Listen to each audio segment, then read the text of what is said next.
Good morning, good evening, good afternoon, wherever you are in the world. I am Josh, that is Fred, that is Vince, and that is our guest tonight, Lindsey Scharmyn. Yep, that is right, Lindsey Scharmyn, Rogue Ways, and we will be talking about some fun shit tonight, I'll tell you that much. This is Conversations on the Fringe, live with you every Friday night, 7:30 p.m. Mountain Standard Time. This is where we talk about, well, things that go bump in the night, things that hang on the edge of reality and consciousness and make our minds expand a little bit. And Lindsey was on Makes You Think a few weeks ago, and I started talking to Vince. I'm like, hey, well, we should get her on Fringe because I love this topic. And the great thing about her is she is so versatile. She has so many experiences in life. She does so many things, and she's so integrated into this world of I don't even know where to even begin. The paranormal, the mystical, the spiritual. That this is just going to be an amazing conversation. She considers herself one of those Christian-Shaman fusion. I love this this terminology that she uses. Lindsey, how you doing tonight? I'm fantastic. It is awesome to be here, and I'm very excited. Awesome. I'm just making sure everybody looks like all our streams are good. It looks like we are live everywhere, which is a good thing because we don't want anybody missing out on all of this. So I titled this episode Astral Realms and Dreamwalking. So Fred and I did an Insomniac hour last night and talked about an hour and a half, but we talked about these weird, unusual dreams that I had prior in my life and some things that have been happening to me lately. One particular dream that happened to me lately was my father passed away 2015. And after he passed, me and my brothers all had dreams of him. I've had occurrences where he was in the passenger side of my car talking to me. And then the other day, I was sleeping. It was like one of those sleeps where you wake up at 6 in the morning, you go back to sleep. And all of a sudden I'm in this dream, and he pulls up to my house. He gets out. I'm like, man, I haven't seen you in a while. And he's like, hey, man, and we start talking. I'm like, man, you need to get out here more often. He goes, I know, right? And it was cool. It was kind of got to catch up with my dad. I wake up that morning, and I take my phone off of airplane mode, and the text messages start coming in, right? And the first text message that I get is from my group of my brothers, my oldest brothers. And my oldest brother says, by the way, guys, just a reminder, today's Dad's birthday. And I'm like, oh, damn. Those dreams, can I just say, really hits me right here. Oh, man. I love it when I get a visitation like that in a dream. So crazy. I'm like, wow, that's nuts. So I hit TikTok because I was going to check a video that I did. And the screen that comes up on TikTok, the first video that comes up, usually it's the ad, but this wasn't an ad, it was a video. And it says, it's got this silent, not like this silent, but this very meditative music. And it says, when people show up in your dreams. And I go, no way. And I screenshot it. I got it on my phone. I screenshot it. And it says, it means that they miss you and they love you and they're trying to send you a message. And I'm just mind blowing. Okay, that was nuts. And so it's like confirmation after confirmation. Oh yeah. And I'm not a stranger to that world, so I knew exactly what it was. I shared the experience with my brothers. So it was pretty cool. But you've had a lot of experiences in the dream, the astral world. More particularly when you were younger, you had some experiences with, was it a tarot deck or was it a Ouija board or what was it? It was a tarot deck, yeah. Okay, it was a tarot. Can you explain that for us? I want to hear about this. Sure. Yeah, this is my most frequently asked for story, and I think it's because it's so terrifying. But I basically was at a party, and I had these people. This person was doing tarot readings for everybody, and I had no previous, or at least as far as I can remember, previous understanding of what tarot even was. So it was just like a card game to me. But I do know that I started to get kind of weirded out by it just because the girl doing it treated it as like a spiritual experience, and so I kind of understood that too, I guess. But she did a tarot reading for me, and I was the last person to go just because I'm always kind of standing back and observing and trying to be objective before I jump into something. And, eventually it was I was the only person, so I kind of had to. So I was kind of into it too. I wanted to see what would happen, but she did the reading for me, and she freaked out more and more at each card that she flipped because then I never could have understood. But now I understand, having been a tarot reader for many decades now. that it's incredibly unlikely that you even get more than a few major arcana cards in the spread. Especially, you know, if you're doing a 10 card reading, you might get a few. Like, that's probably pretty normal. There's 22 major arcana and there's 72. I always forget the exact number. I have to like count it. But anyways, whatever. There's, you know, 50 some cards that are the incredibly minor arcana, and there's the 22 that are major. So it's just not as likely. So as she's flipping each card in a 10 card spread she's doing for me, every single one of them is major arcana. But more than that, the thing that was really fucking with her even more was that every single one of them was reversed, which we all know if we do tarot, it's not like it's automatically bad. It really depends on the card and the placement and the story that the cards are telling. But in general, it's you could easily just label it as bad. It's not as good, usually. And so she was just flipping these over, and each card she was like, fuck you, what the fuck is this? Like, oh my, can I swear? I'm sorry. Yeah, oh yeah, absolutely, go right ahead. Okay, good. Just so you can't say those other bad words like vaccine, virus, or voter fraud. Okay. So just as long as we don't say those, we're okay. Yes. Those are the bad words. Totally. So so she's doing that. She gets to like the 8th card and she like doesn't even want to finish the reading. And I'm like, this is intense. Like, she did not act this way the other readings at all. And she flips over the last card and it's also a reverse major arcana, and she's like, just like, fuck this, I don't even want to do readings anymore. Like, what the hell is going on? And she's like, I don't know if you're gonna die or like your whole life is just fucked or like what the fuck. And I was like, she's like, it's bad, it's real bad. Yeah, and I'm like freaking out. I'm like, you're the one who fucking did this to me. Like, I don't know what the fuck is going on. So it was pretty intense, but for whatever reason, I really wanted to do tarot after that because I was like, this is weird. Like, it's a very strange game or whatever, and I kind of like it, and I just had this strong urge to do it. So I actually went out and I found the exact same deck that she had used and the books to go with it to learn how, you know, and I just started doing readings for people to kind of see what it was like and what would happen. And I had a ridiculously high, I mean, it was just every single card, every single person, every single reading was so accurate that it would freak people out. They were like, whoa, I don't even, you're in my head, you know too much, like this is not cool. And at the same time, when people had like problems or needed to understand something, they would come do a reading with me. And so kind of weird to have like that reputation as a high school student, but I did. But really weird things started happening at the same time. And again, like, I didn't really even have a background in tarot, so I definitely didn't have a background in like the supernatural or the occult or anything like that. Had no real understanding or no belief in it. I'm kind of a really practical, skeptical person by nature. And so, you know, I'd heard of ghosts obviously and all these things, but I was just like, I don't know, it's probably not really real, who cares? Anyways, when the weird things really started happening and started getting more and more intense, eventually at some point I couldn't really deny that something pretty dark and really scary for me was going on. I didn't really put all the pieces together until much later because there was a lot going on, you know. There was not just the strange occurrences that were happening to me, but I was also having sleep paralysis for like over a year, I want to say, for a while. And that's terrifying for anybody who's ever had sleep paralysis. They know just the event itself is terrifying enough. But then if it's ongoing and it keeps going, it keeps happening, it gets more and more scary. And then in some ways it doesn't too. Like, eventually after a year and a half, you're like, okay, this again.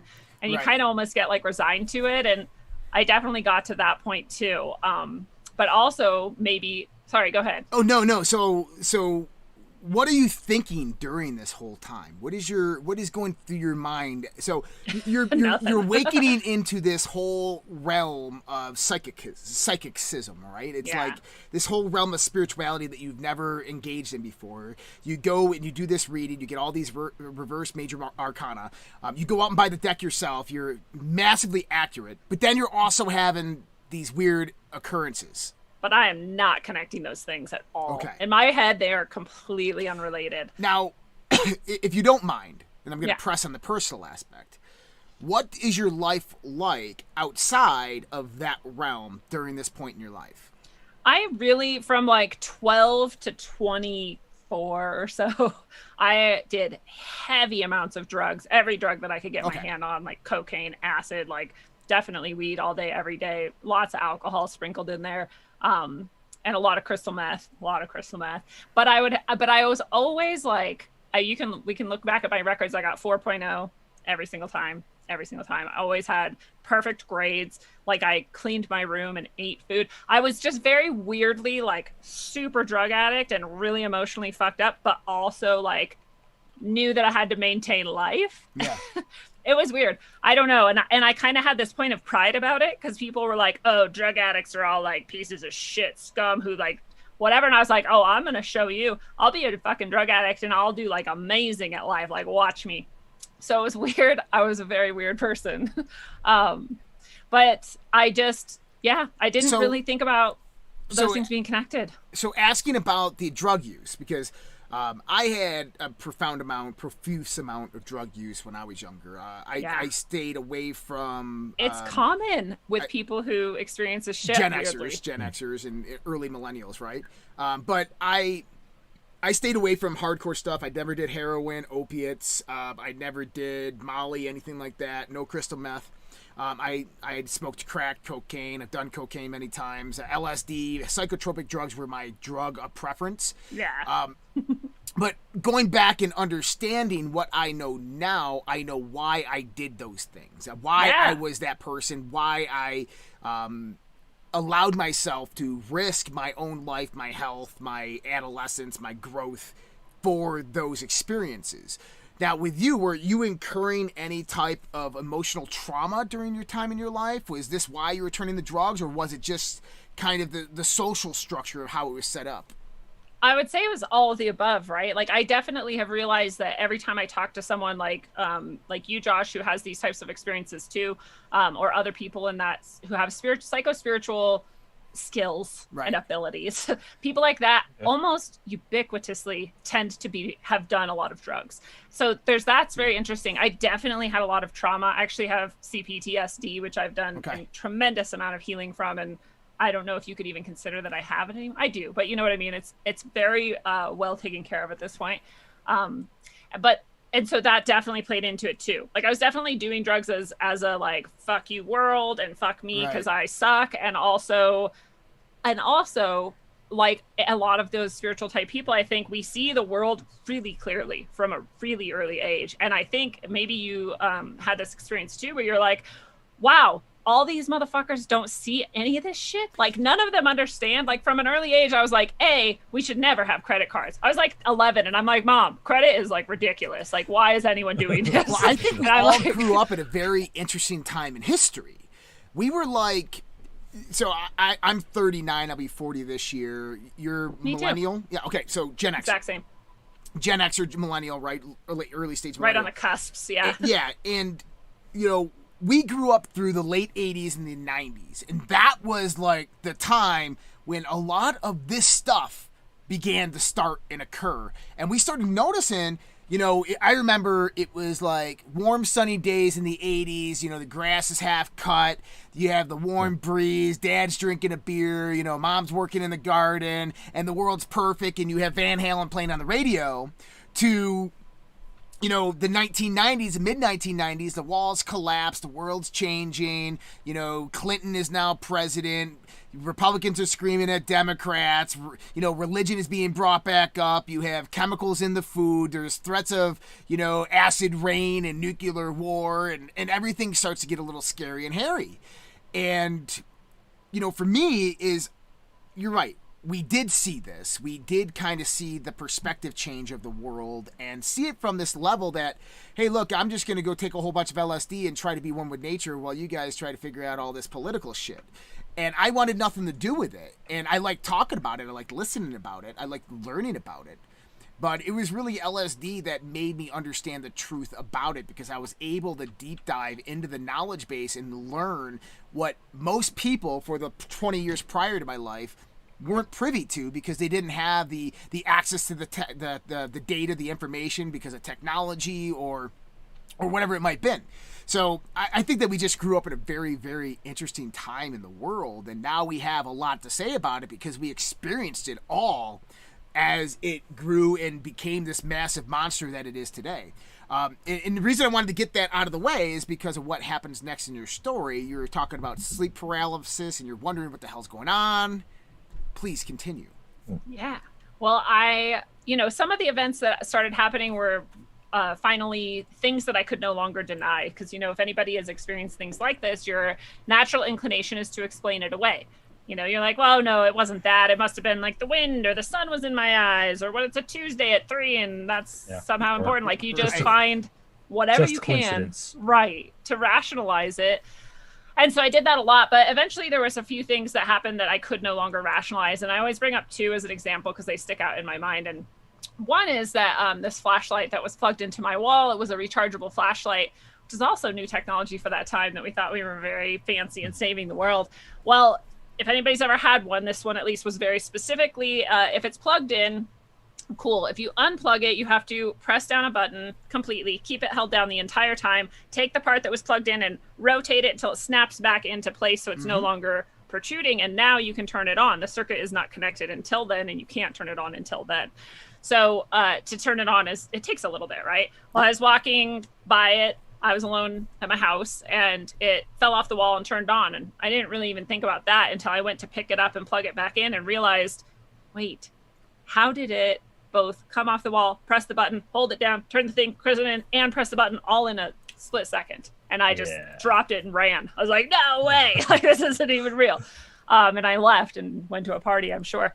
But in my mind, I was like, what the fuck? And my brain started putting together all these little things, much less intrusive than that one, but little things that over however many months had been like, kind of like ding, hey, and me being like, yeah, it's just like a thing, who cares? Now that happened, I was like, oh wait, what are all these things? What is all of this? I was like, do I have like a haunting or something? Like, what the hell? Looking back now, I guess people would label it as a poltergeist because things would get up off tables and jump and move, and sleep paralysis is a type of harassment. That's like the most extreme sort of scenario, isn't it? Well, I've seen bad. There's much worse, yeah. Yeah, there's much worse. Much worse happened to me later in my life. Much worse. But at this time, this was bad enough because it was blowing my tiny little brain.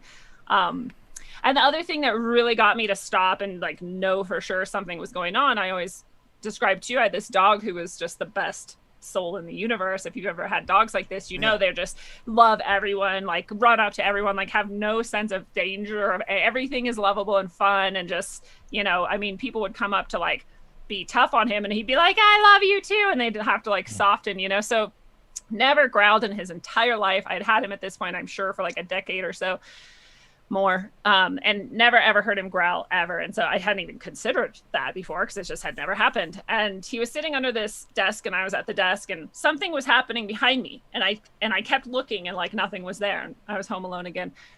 Nothing was there, and then I started to feel really, really cold suddenly. And I had no idea this was like a thing that people report. Like I just did not have that at all, but I just got really cold and I was like, what the hell? Like it just got super cold in here.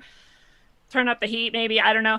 And I'm sitting there, and then I just like, again, I'm like, someone's like staring at me, but nothing's there. And I'm like, I am tripping myself out. Like maybe I did too much acid recently. I don't know. Like this is weird. And my dog gets up from under the desk, and he looks towards exactly the spot where I'm feeling this coming from, and he starts growling, and the hackles on his neck rise up. And I was like, what the fuck? Like nothing is there. So I ran to the infinite protection of blankets and got under the blankets in my bed. And I was blankets like, are amazing, aren't they? Yeah. Yeah. What is the deal with blankets where it's safe when you're completely monsters covered? Can't touch you. They can't get through there. Axe murderers, nope, won't penetrate. I saw a meme like that. Somebody got scared and hid under the blanket, and a monster walks up, and he's like, "Oh darn!" Damn it, they made it. Yeah, that's a good meme. Seriously, I was like, had no concept that there was any. I mean, what do you do, right? Yeah. I have no idea what's going on. So that was very terrifying too. And shortly after that, if it wasn't that night, it was within a few nights. It was in my brain. It's like the exact same event. The sleep paralysis came to the point where apparently 10% of people who experience sleep paralysis experience some sort of event that's like a culminating event where some sort of entity comes and sits on their chest or worse. And so I, again, didn't even know sleep paralysis had a name at this point. I didn't know other people experienced it. And I definitely didn't know that it was supposed to come to this point or whatever. But I think this entity that clearly at this point had been harassing me for some time, around me for some time, and more attached to me for some time, causing the sleep paralysis, causing all of these things, came to this final kind of conclusion, at which point things got pretty intense as well. So, yeah. So I was sleeping, obviously. I woke up in a sleep paralysis, and you know, and at that point, like I said, I was like, yeah, okay, this again. I mean, it's scary and it's horrible, but whatever, it just passes. And then I realized that I could see my whole room. And I was like, oh, I'm awake again. I can, oh, wait, I still can't move. And I'm still asleep, but I can see my whole room. So this is perhaps the first time that I had an out-of-body experience. And I wonder if every time that anyone has sleep paralysis, they can have this. I've heard that from other people, that they actually love sleep paralysis because they can just launch into the astral from that point, and it's great and beautiful, and that's cool for them. You've got to be fearless. You have to. Yeah. Oh, yeah. There's other things maybe going on that those people don't necessarily realize, just like there was other things going on that I didn't realize during this entire time I'm doing tarot readings. But anyways, I'm looking around at my room, and I'm like, it's exactly my room. Like, I'm wide awake. This is reality, but it's like not. And now I've read so many accounts of this, and I can recognize all the signs. Like, there's a light, but it's from nowhere. It's from everywhere, you know, and all that sort of stuff. So that's how it was. And I heard the TV in the other room, you know, so I was like, okay, this really is real time. Like, this is weird, you know. And then I hear my dog come up to the door and just kind of sniff at it or something. And then I see a black cloud come through the door. And I felt the same feeling that I had felt when it was behind me. I felt that exact presence. It got, you know, cold or dark or however. I was just sensing this at this time. And that was terrifying. So I was like, holy shit. And my dog starts whining, and I was like, oh my God. So I was like, well, okay, all these things going through my mind at once. Like, there is actually something. It's a ghost. It's a whatever. It's been throwing flashlights and doing all this stuff. And here it is now to like come do whatever's going to happen now. And as I'm kind of like rushing through all that and trying to understand, like, this is all connected, it just goes into the shape of a little girl. I always now at this point, I like imagine the little girl from Poltergeist. Yeah. But at the time, I don't really know. I just know that it was a little girl shape, you know. And the really disturbing part is that the girl is shining like this bright light. So you see the black. You're hovering. No, I'm in my body, but I can see you're everything. In your body on your bed, but I'm out of my body, but I'm in my like I'm at my body. Okay, I'm not like moving anywhere. So you feel the hum. You're seeing 360. You're feeling everything. You're sleep paralyzed. You're watching everything. The dog walks in. The black shadow follows. The dog does not walk in. The door is closed. The dog's just at the door, whining and scratching. The dog's like, dude, watch out. Right. Shit's happening. This thing comes in. It turns into a little girl. So right when it turns into a little girl, I'm like disarmed. This is later looking back why it became a little girl. Because I was like, oh, it's a little like girl ghost, and she just needs to get to heaven or whatever comes after death. And maybe I'm supposed to help her do that. And, you know, it's like catering to my ego, like drawing on my compassion, all these things at once. Like, it knows exactly what's going to work, and it works. I'm like, oh, this is great then. This is fine. We can be fantastic friends or whatever. Yeah. But right as I'm thinking all that, this is all happening in like 10 seconds, by the way. It's just, and right when I'm thinking that, like, oh, it's just a little girl ghost, there's literally like just the loud, clear voice comes into my head and says, that is what it wants you to think.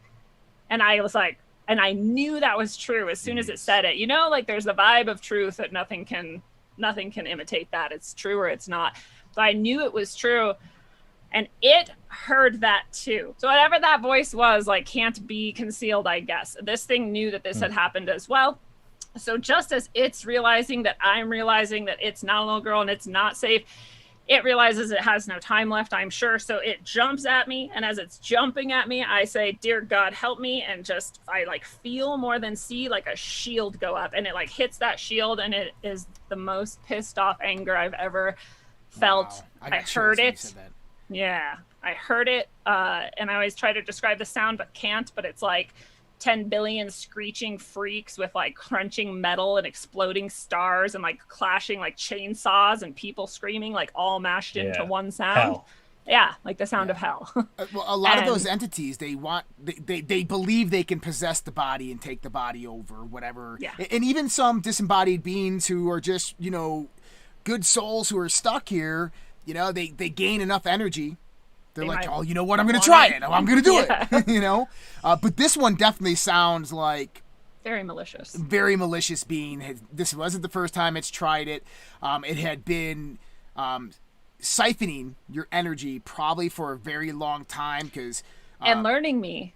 Well, true. so specifically. I mean, they don't have a barrier like, you know, we talk about people being psychic or not or whatever. Like, they just know whatever you're thinking, they know it. So whatever you're imagining, they see it. In the esoteric realms, for everybody out there, we've talked about this a little bit in a different perspective, but what was happening here is this entity, this demon, this being was trying to match her internal resonance, her internal energy structure, in order to embody a being for a long period of time, to go into that, suppress the consciousness, or even eject the soul and occupy that body. You have to match that vibration, that resonance of that body.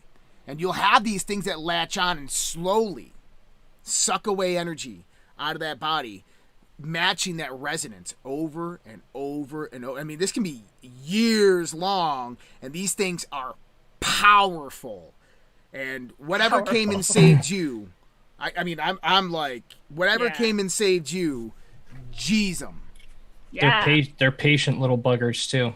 Well, no, not really. Some of them can be, but like the higher up there ones that have done this for a very long time, the Jinn realms and stuff like that, you're talking some serious shit, especially if you have one of them attached to you. And that's usually going to come from a gypsy line or something like that brings them over.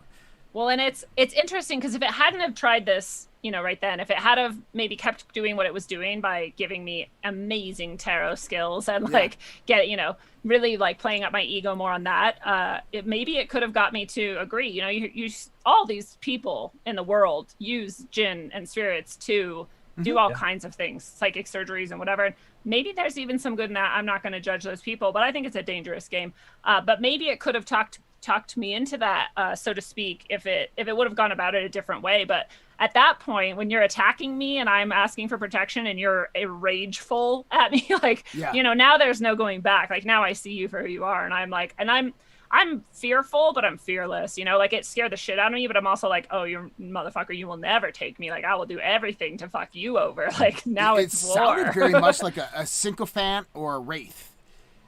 The way that it just hung on you and it went for you like that. Interesting enough, I had two experiences. One is the day I left magic. So I practiced Hermeticism and Enochian magic for a very long time. And I've told everybody the story, but it was an experience that I had. We had like a kitchen, like a dinette. And so like you had a counter space here and you had a counter here and the sink was there here. And it was about tangent angled, you know, the length of it was about probably 5 or 6 feet. And my wife put a pineapple here on the counter. And this is the beginning of it. And we both walked out of the kitchen, turned, and we were standing right next to each other with bowls of ice cream. And all of a sudden you're, shoom! And we're like, what the hell was that? And I walk in the kitchen and go, come here. And the pineapple is right side up in the center of the sink. And we're like, what the? So this ended up being like the spoon that we used to scoop the dog food ends up disappearing for 2 weeks, then just magically reappears one day. The TV goes on and off. I played a lot of online poker, and I was playing online poker, and I have a voice in my head that's going 4 clubs. And 4 clubs would come up. Jack of spades would come up. I'm like, oh, this is great. And I'm like up like $2 to $3 grand. I'm like, oh my God. And then it hits me. I'm like, who is this? Who's fucking telling me? Yeah. Who is this? And it goes, same. Not you. Oh, wow. And I went, done. I'm out. No more. I secured myself. I secured my house. And I put it away for a very long time. The next time I dabbled with it is the month before my dad died. I didn't do it. No. But and then I got back into it a little while later when we moved into this house in this specific basement. And so you know now how to protect yourself. Well, I do. And one of the things I did is I did a prayer through the house, saging the house right when we moved in. Yeah. And all the windows open, but I never came into the basement. And so I didn't know what I know now at the time I was doing this. So I do this, and my father had just died. And so the experiences we were having is my daughter's room. She would wake up in the middle of the night, and you'd see a shadow obviously coming in and out of that room. This is like when we were having the dreams of my father. All these things were happening. So I saged the house except for the basement. And then my other friend, a former co-host, is here with me, and I'm outside smoking a cigarette by our hot tub, which is like right here, and there's a window, egress window right here. And we had not gone down in the basement for months, probably, because at that time there's just no reason to go down in there, right? New house, and just had other things to do. It had a TV down there and a speaker system because it was a movie theater. And I'm smoking a cigarette. It's about 3 a.m, and I hear just loud noises and lights, and I look in the basement and the TV's on and it's full volume. I'm like, what the hell? So I come down here and I'm like, the kids must have been down here, turned it on because I couldn't hear it while I was inside the house. So I turn everything off and I go back outside and I pick up the same cigarette and I start smoking again. I just turned off the lights and I turned off the TV, and I look in the basement and the TV's on full volume and the lights are back on, and I go, what the hell's going on down there? Like, must be like some fluctuation in the electrical circuitry or something. I go back down there. I do it again. I do it 3 more times, and then I unplug it. I go back up there to finish the cigarette. TV's on, lights on, full volume. Same shit. Yep. And so I tell Jeff, I'm like, dude, I ain't going back down there now, right? So I go in. I do a complete cleanse of this area of the house, and it just goes away. 2 days later, we're at our neighbor's house, and they're like, oh, did they ever tell you what happened in that house? I'm like, oh, God. No. They're like, that's not a good they sign. were getting the bathroom painted upstairs by the kids' room, and the guy who was painting the bathrooms had a heart attack and died in your shower. Aww. And I'm like, this makes so much sense now. Yeah. Someone's calling me bullshit. It's not bullshit. You can ask Jeff. He will correlate that story 100%. Absolutely happened.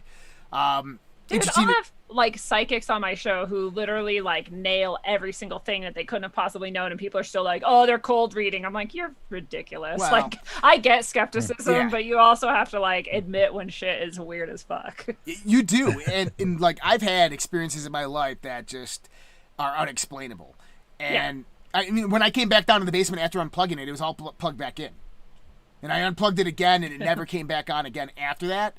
But it was after we actually went out and said some prayers in the basement, and I was Jesus this and God that, and I love Jesus, and please get out of my house, and because you really don't know what else to go to except for these standardized defenses that we're taught, and which work. And that's great. Oh, absolutely. And anybody listening should call on. I always tell people, like, call on Jesus, call on God. Like, I don't care if you think you're a Christian or not. That shit works. Yep. And so, more recently, I had these dreams where I'm in this house, this apartment, this room that looks like mine, but I've never been there before. One of those things, and I have psychic powers, and I'm sitting there with telepathy or telekinesis, and I'm moving objects. All of a sudden, this like distortion enters a room and just starts whooping my ass, throwing me against the walls, up and down, all over the place with telekinesis. Mm-hmm. And I'm defenseless. I can't do anything. And I'm frozen. And I wake up in sleep paralysis in my room. And there's someone or something over top of me just watching me. And my mind just click, click, click, and it just all stops. And I come out of the sleep paralysis, the autonomous breathing stops, and you take back over, and you get the sensation there's somebody still there. You say your prayers, you get your sigils out, whatever it might be, your protections, and that's happened 3 times. I've been visited by beings. We talked about it a little bit last night, and I've had this thing that looked like a gargoyle, 7 foot tall, in the shadows. In the darkness, astral realm. I'm in water, so I'm immersed in water from a shower, and it comes and starts speaking to me, and it's as angelic as the day. And it's just an amazing being. This is a thing that a lot of people don't realize, and that I think more people should think about, is that books are not going to tell you anything about these beings. Like, you can see the crap. You think about it. Like, what if Satan, whatever you want to call demons, jinn, whatever, if they're trying to deceive you, what are they going to do? They're going to look like the thing you love. Yeah, they're going to look at the things and people and places and stuff that you love. But they're... You guys... Yeah, go ahead. I'm sorry. Have you guys seen the artistic renderings or renditions of angels? Yeah, no, and read the descriptions. They're like, there's like eyes and wheels and flame, and you're like, that doesn't sound soothing. Like this thing, and the first time I had an interaction with an entity that was very good, but looked like something that if I would have seen before I understood this concept that looks are completely deceiving, I would have ran from. I would have screamed, but it was, you know, it had the horns and everything. And I feel like that's also something people are like, demons have horns. Some do, some don't. So one of the best ways that I've ever described to people, this actually, so I had a past life regressions. So I read this whole book series by Dr. Michael Newton called Journey of Souls. There's 3 or 4 books in the series. I go through this hypnotic session, 5 hours long, where I do this past life regression. If you go through his books from the 1960s to the 1990s, when he's writing these books, he has over 20,000 cases of hypnotic sessions where he takes people to their last point of death and then takes them to the place they go after death. They had a 92.5% accuracy rate of the place that all these people described when these people had absolutely no contact with each other, which is astronomical in the sense Any of other scientific, yeah. Another guy by the name of Dr. Brian Weiss did the same thing. He was a hypnotherapist, psychologist, wrote a book called Many Lives, Many Masters, and he did the same exact thing, and these guys didn't even know each other. So I go into this hypnotic session expectation to see this world, and I don't. Like I go to my last past life. I was living in Ohio. I was an engineer working for the U.S. Air Force, and I was in an old rocking chair where I was sipping some tea, and I passed away, and it was very peaceful. That's nice. I want to go like that. Yeah, it was like a massive shock, and it said, "Oh, this is it," and then it was just like and that was it. I mean, once you know. That's it. I mean, there's nothing else to even settle. It's just you already know what to do. Your natural instinct just takes over, and you kind of like go into this. I call it like a misty gray zone, because it's like this misty white grayish tunnel with a pinpoint of light at the end, and you have to get through the pinpoint of light, and it's never gets bigger, and it's like. I remember how to do this, but I don't know how to do this. And you go towards it, and you literally are in it. And you come out at the other end, and it's like this, like it's like a time warp. So I've had food poisoning before, where I ate a bad clam, and everything started spinning inside my head. It's kind of like a kaleidoscope. And so when you go through this light, it's like this kind of like the Matrix, right? Like you have this sensation, and all of a sudden I come out, and there's this being standing there, and she's 7 foot tall, like glowing in white and long blonde white hair and just amazingly beautiful, and smaller head than us, like broad, like very, very slim shoulders, very, very tall, slim, very small head, but very much human, and talking to me in mind, and I don't even look the same. I'm completely different.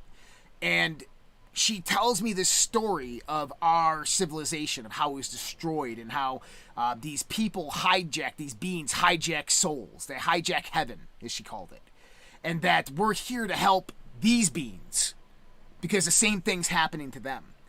And like she's showing us our world, and it was just this weird fucking experience, right? Well, this being had stayed with me throughout my life and gave me guidance and different perspectives. One is I was laying in bed, I'm in this meditation, and I hear my name being called in my left ear.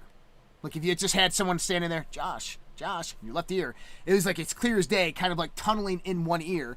And so I was out of body at the time, and I followed it, and I come up upon her and like 3 other beings just all communicating.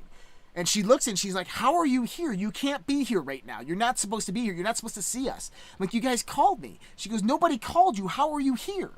She goes, I'm literally here with you. Like pointing to one of the other beings, and like, and everything went fuzzy. And all of a sudden you knew what happened. And she explained it to me that your higher self is what happens, is recessed from the body when you go into the point of sleep or into the point of the astral realm. Is your higher self recesses and goes to these upper dimensional levels. And so what happens there is it has experiences. Although the mind, the physical mind, cannot understand these experiences because they're at a higher vibrational rate, they're at a higher dimensional level that the mind can't perceive, comprehend, or even understand them. So as the higher self is experiencing these things, the mind has to imagine potentially what those signals means, and it goes back into its memory bank and creates things, pulls things from regular society, entertainment, from your life experiences, and tries to mix match that to the signals it's getting from the higher self in these higher realms, and develops these pictures, the format, maybe what it's seen. Absolutely. And she says, this is how dreams work. This is what alien abductions are. This is how your communication with higher beings are. This is everything that's happening because your higher self is sending signals back to the body because it has this innate connection to it, but the body cannot interpret the higher realms. And so it's like distortion. It's like, well, what do I make of this distortion? Well, I got to call it something, so I'm going to call it this. And it's going to be a gargoyle. It's going to be a demon. It's going to be an angel. And it's going to look like this specifically because that's what we've been trained by our culture. Absolutely. Yep. So this whole experience, I mean, it was amazing. Like, I learned so much from it. And this being never once was like nefarious, malicious, anything. No. Me. I call it my divine feminine. Is really what it really, I believe it was. Is just my feminine aspect of myself that was manifesting itself on a higher level to communicate with me, to relay information, and downloads so forth that I've gotten have derived from the same type of being perspective. But it's nothing to be scared of. I know a lot of people are like, oh, it's Satan, it's the devil, and well, no, not really. If anybody's like ever, for example, encountered an animal and they're like, oh shit, I need to beware of this animal, that one's dangerous. Right. Or like encounter an animal and been like, oh, this one's friendly, like I love this dog, or like that dog's gonna kill me. It's like, if maybe your faculties are retarded and that happens, but most people can understand what good looks and feels like and what bad looks and feels like. And sort it's of pretty instinctually. It's pretty simple, actually. So yeah, when that thing was coming up on me and all that stuff was happening, it felt bad. I could feel it was negative. There's other entities I've interacted with that felt exactly the opposite, that felt great and fantastic. And like you were talking about, taught me so much and all of these things. You know the difference. If you, whoever listening, doesn't, well, there's a great reason to not interact with any of them at all, because you don't know. And you don't, if you don't know, don't trust yourself, then don't go there. But you do know. If you want to know, you'll know. If you want to trust yourself and your instincts, you'll know. And I don't know. It's people that, again, nobody should go looking or forcing themselves into any of these situations if they don't feel comfortable. If they feel like it's satanic and evil, then it's going to be satanic and evil for them. So 100%.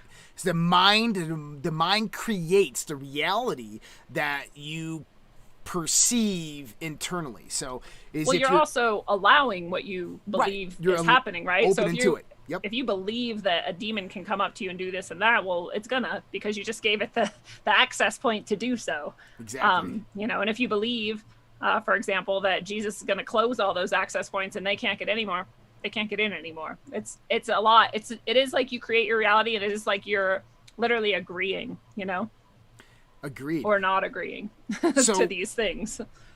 So this is crazy. So this sparks your whole journey. Yeah. After this. So after this experience, you get rid of it. What do you do? Do you go to a shaman? Do you go to... No, I went to the most Christians you can imagine, who are like, gay people are going to go to hell and all that. But they were the only people I had ever heard of talk about demons. And actually, they had seen my tarot deck at one point because I was doing a reading in their house. And they were like, get that tool of Satan out of my house now. And I was like... Tool of Satan, like what? But I had to put my deck outside overnight, and I could only pick it up again like when I was leaving the next day, and it's kind of intense. So when I after I was angry and whatever, and I came out of sleep paralysis, I actually ran into my mother's bed and crawled into bed with her, and she didn't even like flinch. I'm like I don't know how old I was. I want to say like 14, 15, I'm not really sure. Well, I was driving, so I guess I was 16. I'm like, I'm 16 and I'm in your bed, you don't even like wonder what's going on. But she was probably like so tired, like who knows. Anyway, I was in her bed, but the whole night I was having these visions and horrible ideas, and I mean, like things that you just can't even imagine. Like there's no place in my imagination that I would have created these things. So they're clearly being like projected into my mind by this same entity, probably because it's pissed off that it couldn't get more out of me. And so I'm having this horrible night. I couldn't sleep. I didn't even know what had just happened. I didn't know if I'm going insane or if I just like had broken my brain at some point and I'm just doomed for life now, or if there really are demons and shit. And which one's worse, you know? Like, is insanity better or is being attacked by demons better? Like, I'm not even really sure, but neither is good. So life is not great. All night long was like that. But I wake up in the morning, I'm like, going to school, whatever. Like, that was a trip. Who cares? We're moving past it. I get to school. I get out of my car. And someone sees me, and again, you've heard, you know, my drug usage, and at this point, it's many years old. So all my friends, everybody has seen me in various different states of disarray and you know, hungoverness, 3 days on crystal meth, whatever. So I get out of my car, and the first person I see is like, "Oh my God, what happened to you? Like, who died? Are you okay?" And I'm like, "Dude, what? Like, I'm fine. Like, what do you mean?" They're like, "I don't know. You just look like shit is wrong. I don't even know." Like, they looked scared of me. Yeah. And I was like, this is weird. I was like, whatever, you're tripping, keep going. Another person like, "Hey, Lindsay," like actually looks at me. He's like, "Oh my God, like what's happening with you?" And I'm like, dude, what the fuck? Why is everyone doing this to me? And by like the third or fourth person doing that to me, I was like, I am not going to be around people right now. Like, clearly something actually happened last night and everyone else can tell. And it's like on me or something. Like, well, your auric field had been penetrated and depleted. And they don't even know that that's what they're reacting to, but that's what they're reacting to. And so I was like, well, okay, if this is a demon then, and everybody can feel this horrible negative energy or whatever this is, who deals with this shit? And those people come to mind, because I'm like, well, they at least knew what like demons are, so they talk about this shit, so maybe they can help me. I don't know. And I remember that God, the word God, like asking God for help the night before had worked. So I was like, something's going on here. So I call them, and like the good Christians they are, like, yeah, you could skip school and come talk to us about demons or whatever. I don't even know what I asked them. You know, I just was like, can I come over? I need help. They're just really good people. So of course, so I go over there, and they clearly had the same. They were like, whoa, like something's real bad. Something's happened. And I kind of tell them, and they're like, well, yeah, you summoned demons with your Satan tool, and now you have demons. And I was like, is that really what's happening? They're like, yes, that's exactly what's happening. Like, that's why we didn't want it in our house. And I'm like, okay, well, what do we do? They're like, it's really easy. You just say this prayer and you just ask Jesus into your heart. I was like, cool, okay, like, let's do it. So we say the prayer, and I'm not like, I couldn't have made it up if I tried, but as soon as I say the actual words, like, you know, Jesus come into my heart, head to toe, just relief. I didn't even know how bad I felt until that moment. I was like, whoa. Wow. I just like all the darkness just like left, and I just felt relief. I started crying, like, and I'm like, again, I'm like the most skeptical person. I'm like, Jesus, Christians, whatever. It's just like a weird superstition, and that's what they do. But at that moment, I can never deny again, like, Jesus has a power that is amazing. And that thing had not gotten in, you know, like, it didn't take over, but it had its hooks, because otherwise what was happening, right? So I became a pretty fanatic Christian for a minute. I was like, everybody needs to know about Jesus. Jesus saves and all that. Started handing out pamphlets. Yeah. Doing my testimony or whatever they call it. I don't remember. And do you know about Jesus? Yeah. And like, let me tell you this horrible story of the demon that attacked me and how Jesus got me out. So people responded to it. Who knows how many people I got to really love Jesus. It took me a while, but my sister gave me the books Conversations with God, and I'm sure a lot of people have read that. And I didn't know what it was, but I was like, God's in it, so I'm allowed to read about God in my Christian new life or whatever. And I'm reading it, and it, like, everything just clicked. I was like, oh, it's really not about religion. Jesus is rad, but it's not about the actual like history and fucking church of Christianity. It's way more about like the feeling, the meaning, the intention, and like the soul, and Jesus as the message, right? Hippy dippy. And so and I started to go that route, which thank God my sister gave me those books, and I started to really come to a deeper understanding of what all of this it really is. And you know, and so that was the start. I didn't do tarot again for a really long time, but I definitely was more open. I started having all kinds of insane experiences, and I've never really stopped. That's nuts.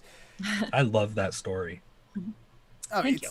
It was not fun to live through, but it was very powerful. It's a very all-encompassing, informative experience that you went through. Yeah, you know, and I don't think it's common. Really, no. Like, I've never had that experience. A demonic. Well, and that, like I said, was actually the kind of, I think, weakest of the entities I was to face in my life eventually. You know, and when after I had that experience with them, they were like, you're not done yet. Like, your body's cool, your soul's cool, but like that thing's in your stuff. It's in your house. Like, you've invited it into all kinds of places and you need to go kick it out. And I was kind of like, well, will you do it for me? Like, you guys are the ones who know what's going on. And they're like, no, you have to do it yourself. And it's this interesting thing, because that's actually very true. And it's true in a lot of traditions. That you have to do it yourself, or you have to give somebody permission to basically like take over for you and do it for you. And that's kind of, you can do it, and I do it for people, but I really rather teach people to do it for themselves, because it's much more powerful and lasting. So I actually went home and I did this whole prayer. You know, I banished, kick Satan out, invited God in, do all this stuff. And the last step of it was cleansing all my stuff. I was doing it in each room, whatever. And the last step was to take this tarot deck, which, if people don't realize at this point, the reason this entity had come to me is because the way I did readings and the way that girl did readings, which I learned from her, was to invite a spirit to guide the reading for me. And when you leave that door open, like, something's going to come in. So, and I got a biggie and a baddie. So I had to close it. So I went to burn the deck, was the last step, cleansing all the property, whatever, and went to my little fire pit outside, perfectly clear blue, sunny day, whatever, normal. Start to put the deck in the little pit we had. Wind picks up, things start falling out of branches. I'm like, okay, whatever. Start to burn it. Branches start flying at me. Like, things are like running into me, and like really didn't want to go. Really didn't want to. Trees were like swaying. I'm like looking around all around us at the other fields and houses. Nothing's happening. But my property, like, shit's like going nuts. It was very intimidating. But I also was like I said before, I'm like, if you tell me what's going to happen, I'm going to do the opposite. And you just gave me all the energy I needed to do it. So if you're trying to force me into like staying in my life, like, now I'm going to make sure you get the fuck out. So I was not, sent off that path. I finished it. I burnt it. And it was done for a while. So now where does your life take you? You go out and start going to Grateful Dead shows and handing out Christian pamphlets about Jesus and God. Yeah, basically.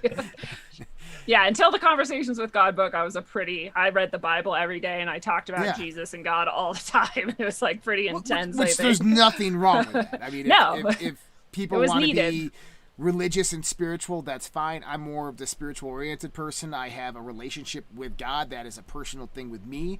What God is, what the representation meaning of God is something that is completely my interpretation and understanding to me. I call it my own religion. I'm the cult leader. And it's hard for a lot of people to understand, especially those who are in the formulation of a religion. And it's nothing about them, nothing against them. We got a lot of them in the audience who are very religious, and that's fine, and that's a beautiful thing. Absolutely. And there's a great community in churches that we lose almost every other way. It's beautiful. It's awesome. There's so much good in it. And there's sometimes it's bad. If you're too deep into groupthink and you don't think for yourself, it can be bad. Like, if you have like this idea that your pastor's always right and always going to be right, that might be dangerous. And, there's things about it that can be a trap, but absolutely it provides a really necessary, we don't have that in our society anymore. We have this almost anti-religious, anti-spiritual obsession with the new religion of science. And that's way more dangerous, I think, to not see it as a religion, but act as though it is one. So like the traditional religions, I'm way happy with compared to this new really dark. Well, Barack Obama just came out and said the same thing, that the moment aliens arrive on the scene, we're going to have the creation and formulation of a new religion. And that's this what new he wants. religion is scientism. is the socio-scientism of basically you can't argue with the doctrine, with the authority of science. The white clothed authority. That's right. They've got their suits. They've got everything, every single aspect of religion. They just don't call it that. So to take me forth now and kind of give me an idea of who you are now, what you do for a living, and kind of how you work and live in this realm, and what amazing experiences, positive experiences have you had from this realm? Yeah, there's a whole life of all kinds of things, good and bad. But now I'm in this place, luckily, where I've gotten to where I'm in, pretty direct communication pretty frequently with my own higher self and my own what I call allies, spiritual allies, and Jesus being my favorite among them, if I'm allowed to have favorites, the first at least. And I'm able to help a lot of other people in that way, people who went through similar things to what I went through, and all kinds of negative experiences they're having. I'm able to help. I do spiritual cleansing, and I teach people about spiritual principles and how to, like I was saying earlier, do these things themselves. I do tarot readings again, because now I know how to do it very safely and effectively. And I still have, it's like that accuracy rate that dark entity wanted me to feel like puffed up about, except it's actually like good. It's interesting how you can look at this like accuracy from a negative and a positive point. Mm-hmm. Like you can have truth, but it's like coated in this film of like trying to get you to go a certain dark way, and then you can have truth that's coated in like the way that's inviting you to go the good way. Right. So now I've been able to see that too, which is very interesting. But and so that's basically what I do. I had a lot of years where I was a teacher, and I love that, and it's definitely still a part of my makeup and my bones. And so I love to teach people more than anything. But I love to teach them now, especially about matters of the spirit and soul and all the different ways that they can be in alignment with their highest truth. That's great. Awesome. So how does this integrate in the dream walking? What is dream walking? Talk to me about dream walking. Well, what I call dream walking is, I have no idea. And we kind of touched on this, I think, before the show started, that I have no idea how anyone else does anything. Yeah. I just go through life having my own experiences and developing my own methods and understandings. And I have teachers along the way, that saying, like, when the student is ready, the teacher will appear. I always have the best teachers to appear exactly when I need them for that next step. So I have no idea if there's like a tradition or people, like a school of thought. I don't know. I'm not that, so you'll have to forgive that. But absolutely, no worries. Actually, I find it kind of interesting that we can talk about the same topic from two completely perspectives of training and thought. Like mine is very organic and grassroots as well. Yeah, and you come to the same conclusion. Yes, and that's another way if something's true, right? If multiple people can come from totally different places and all have gathered the exact same type of thing, you're like, well, okay, there's one clue at least. But dreamwalking is something I have realized that I've always done. And so there's people who would just naturally automatically do this. There's other people who train themselves, who go through all these methodologies and try and come out, and then they're able to do it too. But there's people who just do this. And and people always ask me, like, how do you even know that that's really real? Well, sometimes you have dreams where you interact with somebody and then you talk to them and they've had the same experience, right? There's one way. Yeah. Sometimes you have dreams where something happens and then it happens the next day or the next few days. And then you're like, okay, well, clearly that was something. And sometimes you have dreams that are just so clear and so powerful, you just know. It's just like we were talking about earlier, like if you're encountering an entity, does it feel good? Does it, you can tell. Yeah. And it's kind of the same. You have a dream and you're like, okay, that was like a power dream, or that was like actually happening. What I was doing was actually happening, rather than some of these dreams that are more like processing or like random things that don't really have any meaning attached to them. And I think we all know that feeling too, right? I think everybody technically is a dream walker. It's just whether or not some people are more conscious of it or have, I want to almost say, like, I guess, purpose in it. Okay. And so whether you're going into an intentional dream with a question and answer and a purpose derived, or if you're just dreaming because it's time to sleep and shit just happens. Something like that, yeah. Right. I had a while ago, it helped me understand, for myself at least, a lot better. I had an encounter with one of my allies. And we were having this conversation. And he was like, that's not how this works. And I was like, okay, well, it's how I'm going to do it. And he was like, you don't get to just decide how spiritual work happens. And I'm like, you don't get to decide that all these souls, basically what was happening is they were trying to say that we could only gather spiritual allies if they were like pretty pure and perfect. Right. And I was like, that's not how Earth works, though. Like, people maybe thieve a little, or they maybe lie a little, or they maybe make some mistakes and then they feel bad. And so then they try to hide it and they never face it. And it's not actually that bad. It's not that evil. And he was like, no, those are not the people we can get to do this work with us. I was like, too bad for you guys. That's what I'm going to do. And we were fighting about it. And eventually we had to go and do some shit where we like petitioned, I guess, for me to be able to do this.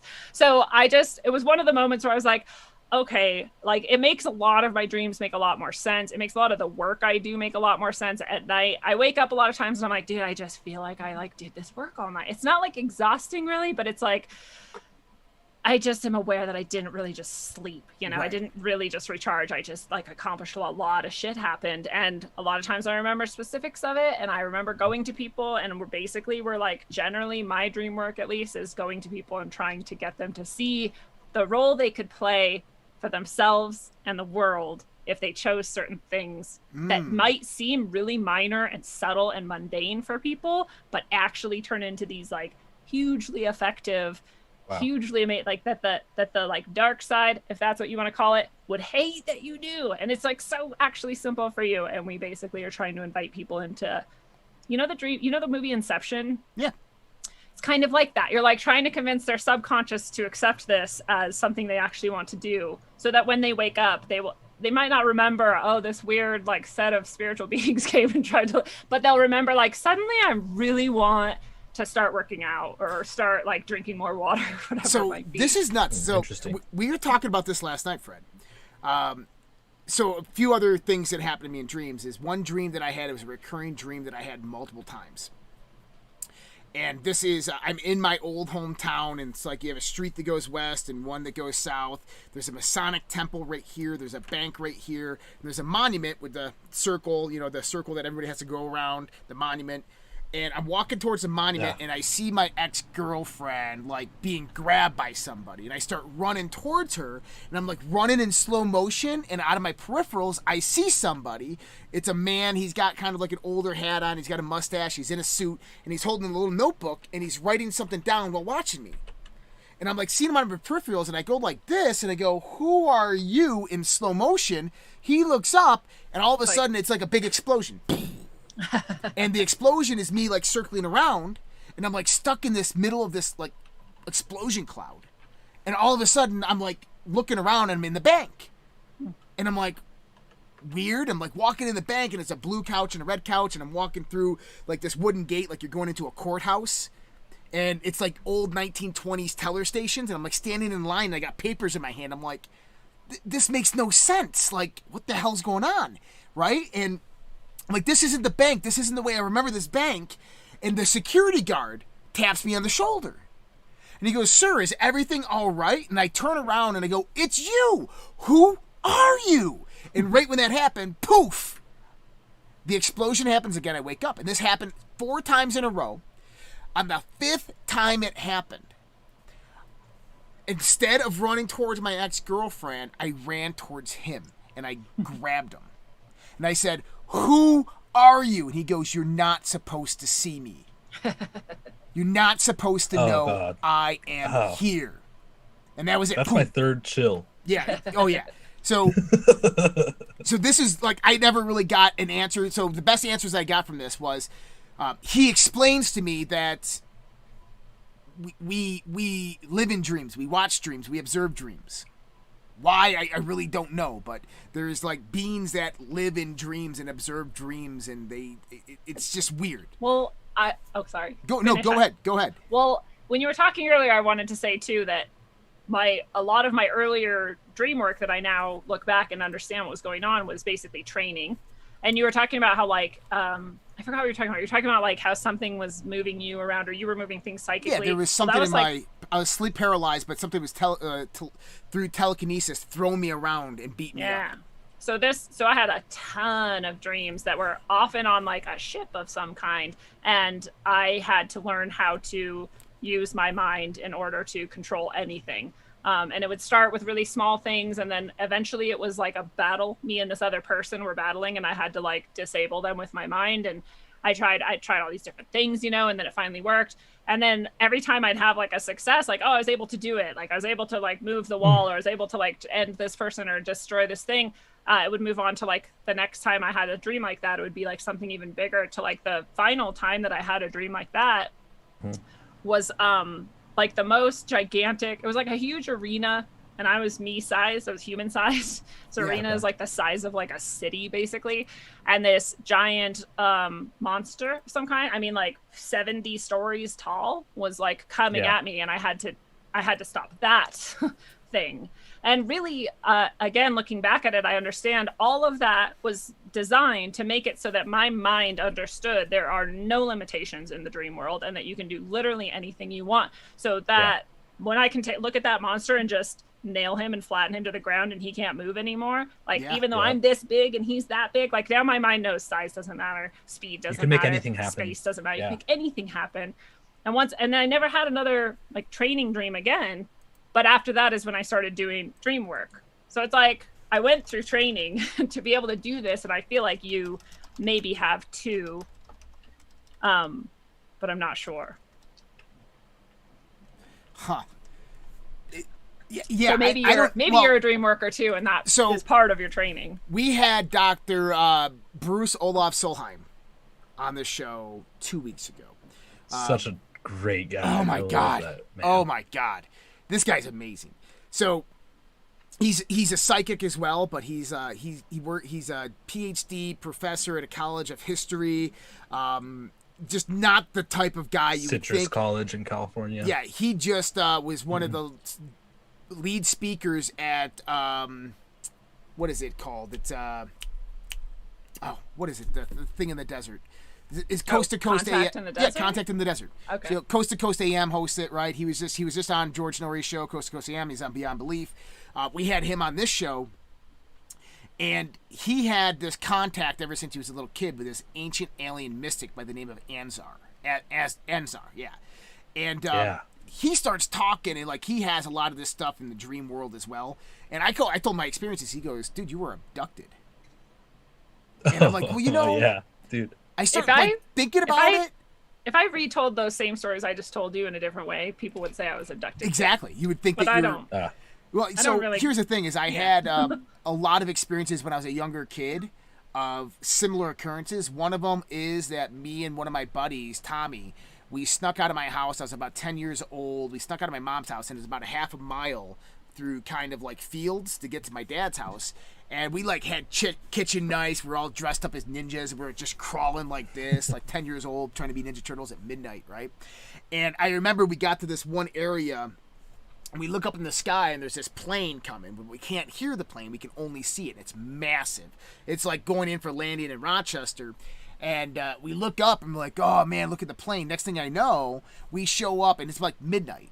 We show up at my dad's house at like 4 or 5 in the morning. The sun's coming out. And they're like, where have you guys been? We were just about ready to call the police. Where have you? We're like, what are you talking about? We just left. We stuck out, but we had just left. And they're like, no, you guys have been gone since like 10 o'clock. We're like, what? And so we didn't know what all happened. Multiple occurrences in my life were very similar to this, to where you have lost time. You have this paralysis. And I wouldn't, because, by the way, he calls this, what is it called, quantum nexus. He says, basically, that on an interdimensional level, on a dimensional level, aliens, ghosts, spirit world, there's nothing separating all of this. This is all the same thing. This is all the same. This isn't something that's unique to human beings. And I think he's spot on with this, is that, absolutely, some of these beings might just be extraterrestrials from another dimension or another galaxy that are fucking with us. And I think he's another example of people figuring things out for themselves and it just matching up, because we definitely made some connections with him where we're like, dude, that's what we've been saying, or that's what Josh has been saying, right? And he's come to the same conclusion. I do a lot of predictions, and his predictions, which we had never heard of and he had never heard of us, all aligned, which was crazy. But so going into this, and kind of what you're talking about here, is your experiences are very similar to mine, which I just find fascinating, because it's from two completely different organic grassroots perspectives, even though we have different perspectives on it. Yeah, and especially not having any background in any of it, like at this point, I'm decades in and I have lots of background on it, but when the things are happening at first, like I have no idea. When I first leave my body and I'm like astral traveling, like I have no idea what's going on. And that one of my favorite things that happen are these things that happen that you then get to confirm when you come back, right? So I had my first astral travel. I looked down to see like what I even was, because I saw my body on the bed, you know, and I looked down and I saw just a string of glowing colorful lights, and I was like, okay, that's weird. And then like whatever else happened, like months later, I was at someone's house and they had a framed picture of like, you know, the traditional like seated person meditating with their chakras or whatever. And I was like, whoa, that's me. And he was like, what do you mean? I'm like, I saw that. That's what I look like when I'm like dreaming or whatever. And he's like, those are chakras. Like he thought I was an idiot. He's like, you're stupid. Those are chakras. Like, what are you talking about? But you don't in my have head, those. I was like, you're white. well, no, but he was just like, I don't even know, like, you're stupid or whatever. And I was like, no, okay. But in my head, I was like, now I know what that was. Like, I saw that. We were just these balls of energy, really. And like, you know, things like that. I'm like, you can't, I don't know. How did my brain know that, right? That's obviously a real experience that's verifiable, though, if we have chakras. So this is interesting. So one of my first experiences, so I think it was Journeys Out of the Body. I don't remember the name of the book specifically, but I had a meditation process in there on how to get out of the body. And I used to do it day in and day out. And it's like this cyclic breathing where you do figure 8 breathing in and out, and cyclic breathing, and then you relax the body. So I can't do this meditation anymore, at least mentally I can't right now, because it fucks me up. When the body switches into autonomous breathing, when you go into hypnagogia, I just go into survival mode. I kick out of it. I can't breathe. My adrenaline gland kicks in, and I feel like I'm going to die. So I just can't. I haven't been able to get past that point in many, many years, and I'm afraid to go there because, well, I don't have the fear of death, but I don't want to die. But before, I was able to get into something very similar, and correct me if I'm wrong here. So this is just a sensation, a state that I went into a few times, and this was the preamble to these other states that I went into. This one state is, I go into this meditation. Next thing I know is like I'm sitting in a chair like this, and I got my arms kind of like here, and it's almost everything that you experience in this realm is like synthesization. You can't explain it with the English language, the sensations, but it was a vibration and humming in every cell of my body. It was electrical in nature, but you felt it, you saw it, you experienced it, you knew it, you're intuitive of it, and every cell of your body, and everything was okay. You're like in there, you're in your body, but you're like hitting the edge of your skin. It's the weirdest shit. You're like, whoa. Oh yeah, like you can see 360 degrees. You can see everything around you, but you can see like I get beyond everything around you.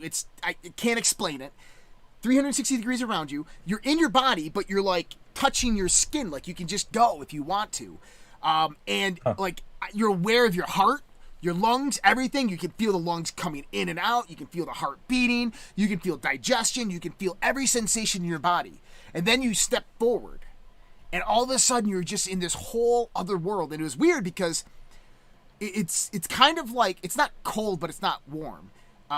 You can see everything in all degrees of circumstance. I mean, I can't even, 360 degrees of vision doesn't even explain it. Yeah. And the sensation. Go ahead, Vince. When I'm in that kind of state, I don't have clarity or 100% control, personally. That's a great point, because your imagination is like, it's like that Star Trek episode where they go to the edge of the universe and everything that they're imagining is coming into being and it's manifesting in front of them. Yeah. This state is very similar to that, to where if you don't focus your mind with intention, you lose it and you go off into the dream. And if you, like, if you're if I'm trying to describe it, you know, if I'm trying to describe how do you take a giant monster and nail it to the ground so it can never move again, you do it from your gut, or in this place in your spine. Basically, it's called the Ming Men point.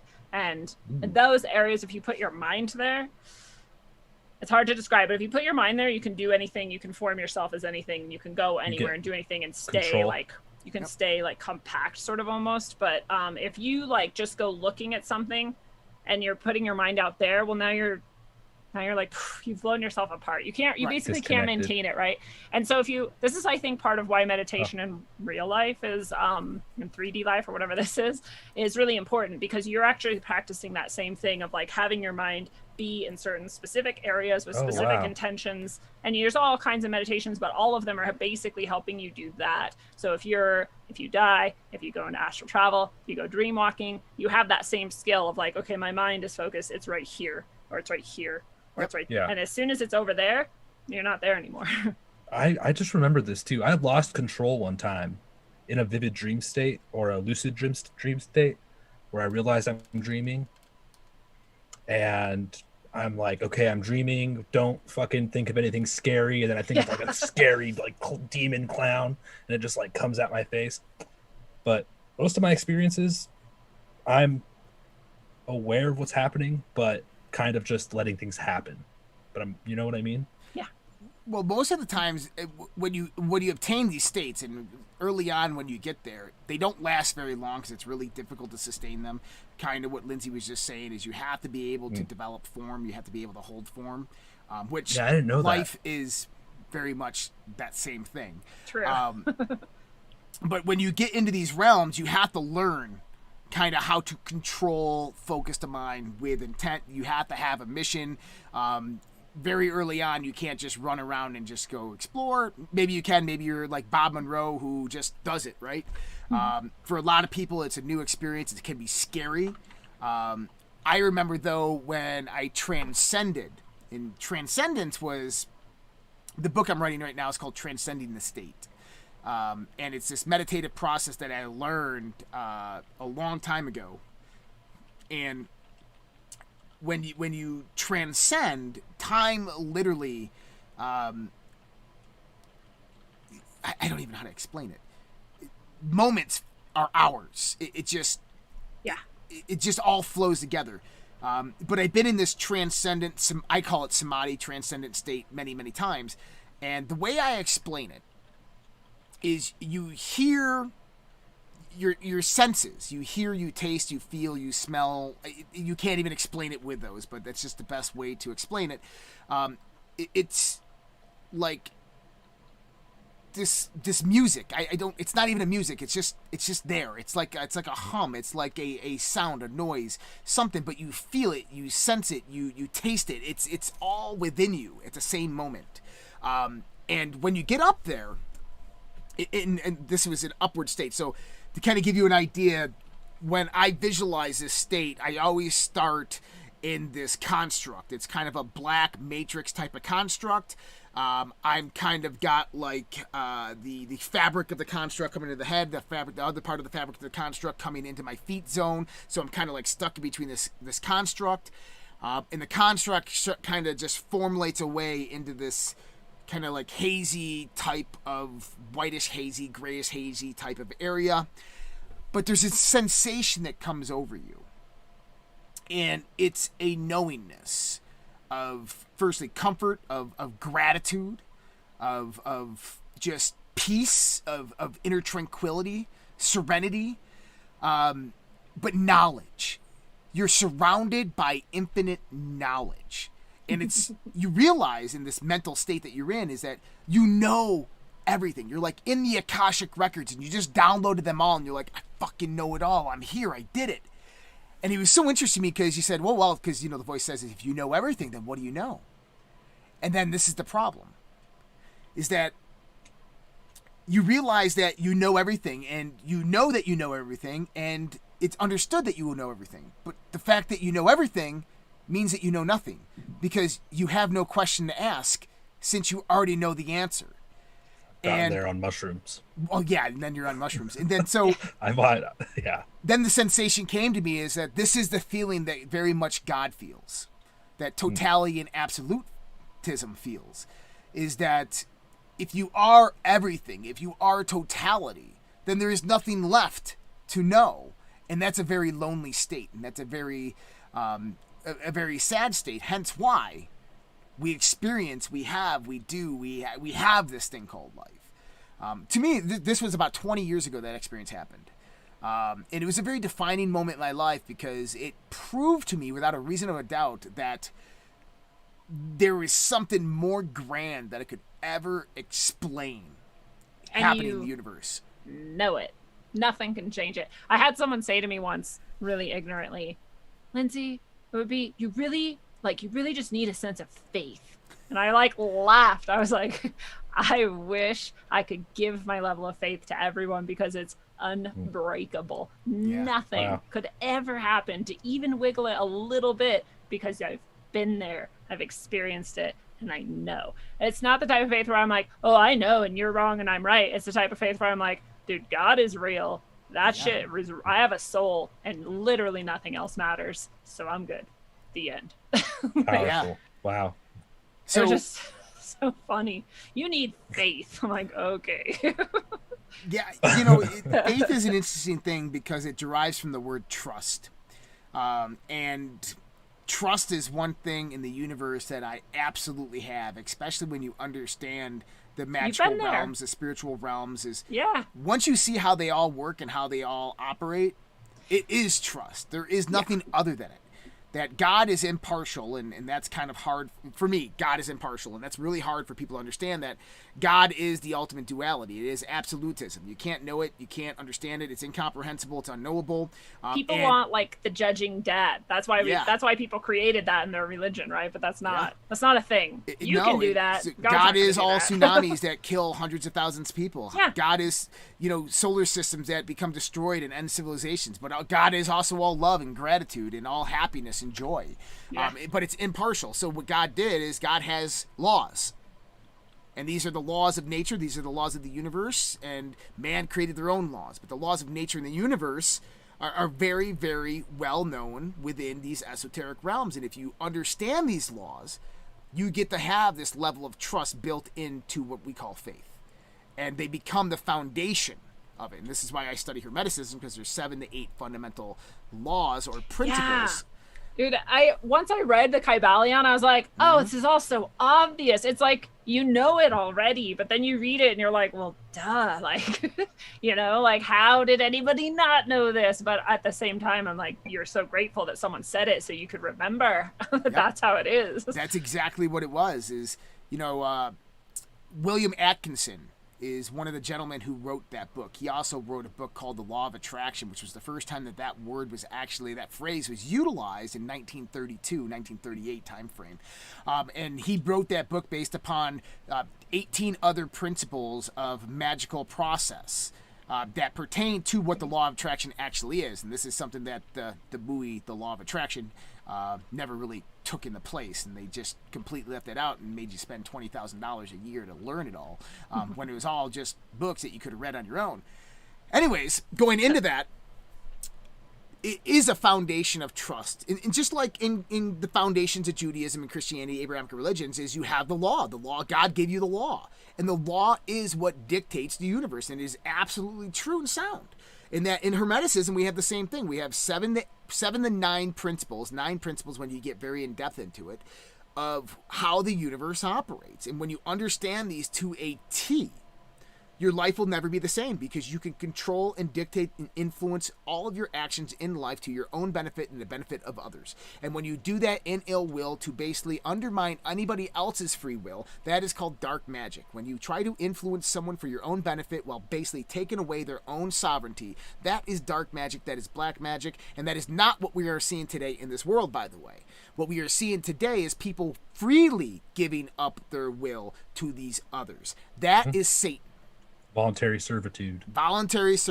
That is Satanism. That is the illusion, the deception. And I think the greatest thing about that is that free will piece, and exactly what you're spelling out, that these people chose to do this, because it's a lot scarier actually when you think of there's this thing, there's this unstoppable force of evil, and it can just take people and ruin governments, and no. People chose that. They did it themselves. And I think that's part of why people like us came here and are doing all of this, is to try to remind people, you have all the power in the world. You have free will is the highest power that imagine what that really means. That means you get to choose exactly what you're doing with your spiritual energy, which is all you really have, and why you're here. You get to choose, and nothing else gets to choose for you. And so when people also then are saying like, oh, I'm being attacked by these like demons or whatever, well, you are, but you chose that. Yes, at some and level, you have the choice to stop it. You have the choice to stop it, and that's the infinite power. Like a demon could rush up to me right now, and I could go dink, and I could be the most strongest, powerful demon in the world, and I could go dink, and it would go away. Well, and if you Anyone just can. say their name. And so that's the beautiful thing about what's happening right now, because I think it's the greatest lesson that the spiritual humanity is actually learning, is that control is a factor of will. And that for the longest time, humanity has been asleep. They have allowed their will, they have allowed their control, their say, their freedom, their sovereignty. All freedom is mental. All slavery is mental, and this is something that people need to understand. And this is why we do the Redpill Project. The Redpill Project is never believe anything anybody says, no matter who they are, no matter what authority they carry, whether it's the Pope, whether it's Trump, whether it's God or Jesus, unless you can prove it with your own research and your own volition. Yes. And first thing that you have to do is you have to use hypercritical analysis, because your own belief system is ultimately flawed and limited. And so that's, I mean, anybody who comes into the Redpill Project, that's the first thing they learn. Is that right there. Because if you understand that and you live by that treatise, nobody can usurp you. Nobody can take control of you. Nobody can do one over on you unless you willingly give them that authority.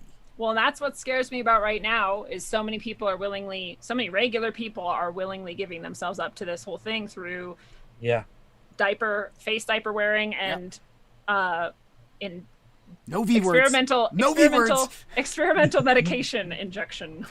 Right. Yeah. And so, but you have to understand is that is how disinformation and propaganda operates. And for those people, it tricks you into giving up your free will and making a choice to invite this into your body. It mind. It makes me wonder, like, how much of this is evil, intentional? It's not evil. How much of it is just people being taken advantage of and being tricked?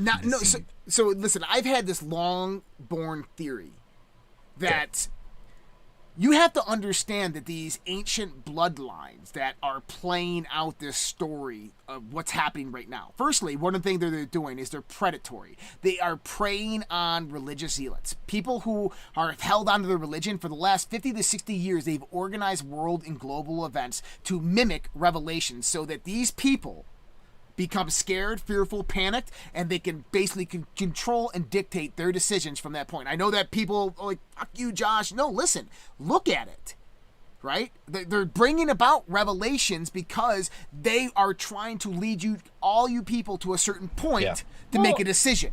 They've said that they're doing that, and there's documents that show that they've said that they're doing that. So even if people don't believe it, they should go research it and find out. But if you go back to these ancient bloodlines, they are affiliated, trained, and understand the same 9 laws and principles that I understand. They are trained in the same type of magic, the Kabbalistic magic, the Enochian magic, whatever it might be, that we are all trained in.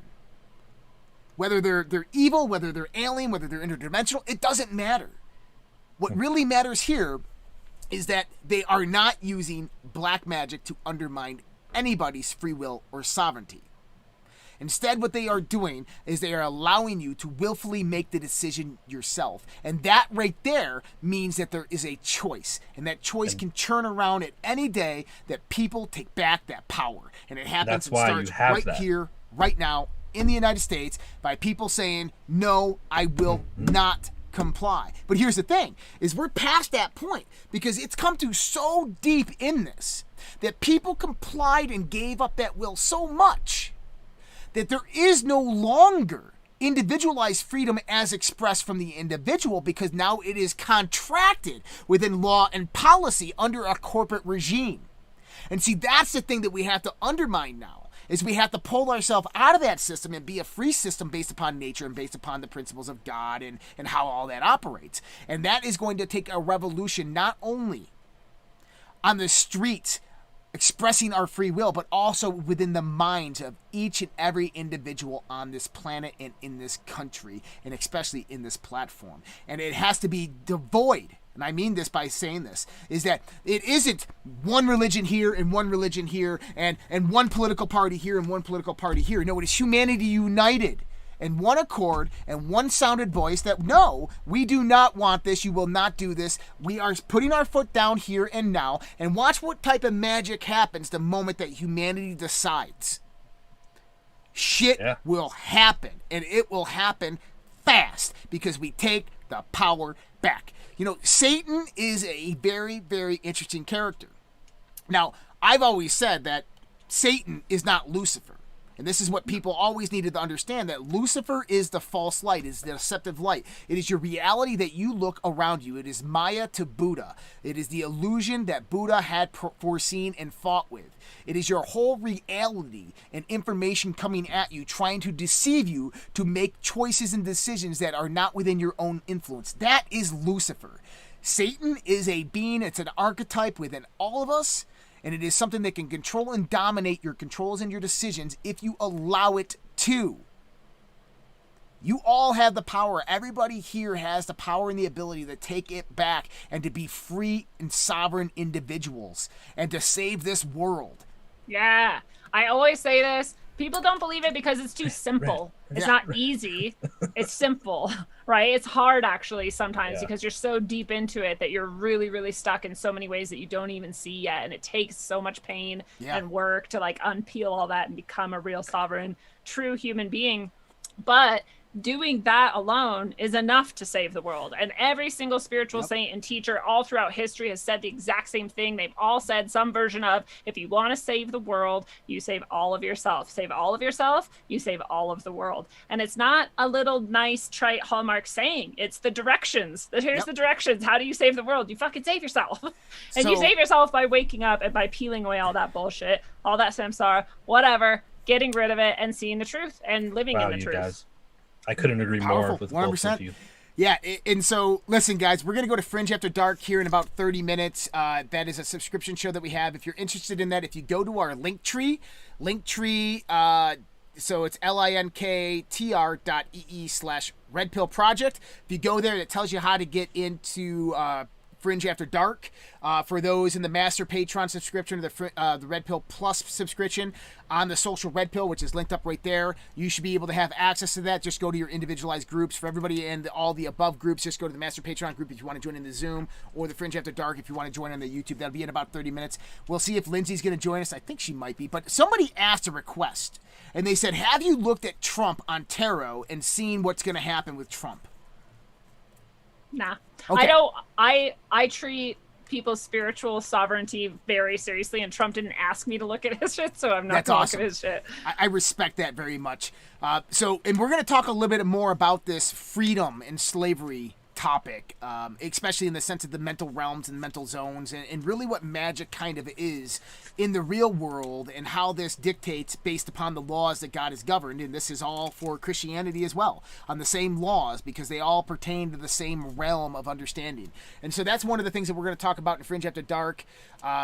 Thank you for all of you guys here. Lindsay is linked up. If you guys go below in all the description boxes, you can find her. Her website is www.rogueways.org. Her YouTube channel is just Rogue Ways, I believe, on YouTube. If you just search that, she should come up. We have a whole bunch of other links that we put on the social Redpill, as well as our link tree and our direct me/Redpill. You'll find her linked up right there under guest, tonight's guest specifically. If you are looking for her, thank you for everybody joining us tonight. Thank you, Lindsay. We're definitely going to have you back on here. This was just, I'm blown away because I think we just vibe together. Yeah. Are you going to join us for Fringe After Dark, or no? It's okay if you don't. I think I will, and I also want to give an offer to all your listeners, if that's cool. Absolutely. If anybody wants to go to the site Rogue Ways, and it's Rogue Ways as in pathways, not waves like the oceanic or sound waves. And if you want to go there, and if there's anything in the shop, I do organite, I do crystal jewelry, I do tarot readings, I write books, I have all kinds of stuff there for you. If any of that interests you and you would like 10% off for being a listener, you can type in Conversations on the Fringe and get 10% off. I'm going to set that up during the break, so don't do it yet. Wait at least we'll actually 20 promote minutes. that. We'll send an email out to everybody tomorrow, so you can send me that information. I'll send an email out to everybody on the platform, so they'll have that and they can check that out, because I want some organite, so I'm going to have to definitely do it. Much love, guys. God bless. Take care, and we'll see most of you guys at Fringe After Dark. Everybody else, we'll see you tomorrow. Bye, guys.